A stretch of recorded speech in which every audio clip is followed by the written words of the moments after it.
I love the intensity of it, and I love the no excuse basis of, come on, what did the clock say? End of story. You can't blame anybody else for nerfing you off. It nerfed me up, it took me corner, it took my line, none of that rubbish. And these days F1 is becoming a bit of a flower festival, isn't it? You know, it's all in front of the judges as to who made the big mistake. But hill climbing's raw, and it's a time and it's a clock, and what did you do, and it's against yourself, which is good.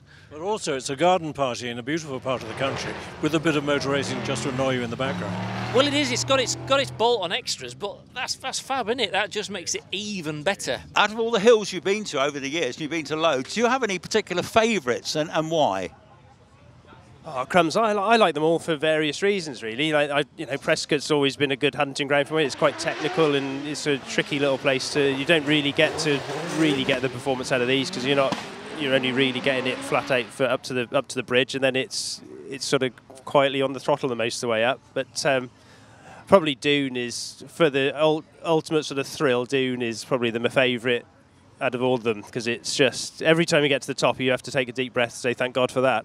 It's like an Armco barrier one side, a granite wall on the other, and it's sort of in these it's about 130 mile an hour through blind corners, and it's half the width of Monaco. So it's like it's probably less than that. It's one car width. So it's, and they've had a few tin tops have done it. You know, they've had a bit of an error, spun it halfway along the bottom of the track, and it's a bit of an Austin Powers to try and get it out. So it's yeah, I think Doon's probably, if I was going to say if anybody had to drive one hill once, that would be the place. I think the hill climbing fraternity, something I've noticed since I've been involved, is it's like it is a big family really, and you all help each other, and there's incredible friendliness around the paddock, because we wouldn't get this in F1, would we? You know, this game, you're genuine friends, aren't you?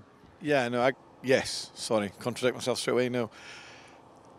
The text, phone calls you get from your closest competitors, I mean, it's different. You're racing the hill first. You know, you're not going into the same corner at the same time as any other boys. There's no need to. Years ago, there's a huge amount of the drivers trying to psych each other out and wind each other up and didn't speak.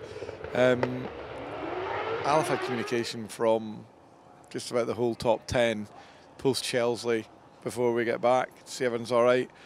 You know, last night Scotty and I are battling out for the championship last year. Scotty and I are walking up the hill with other boys at, you know, in the dark at 9 o'clock as he's walking the dog, having a chat. So, no, really good friends all round, genuine, nice people, and nobody's got an agenda, and they're not really allowed to have. You know, when you certainly get to the big class, everybody's working so hard to do well. There's huge amounts of respect. Is probably what it comes down to in friendship.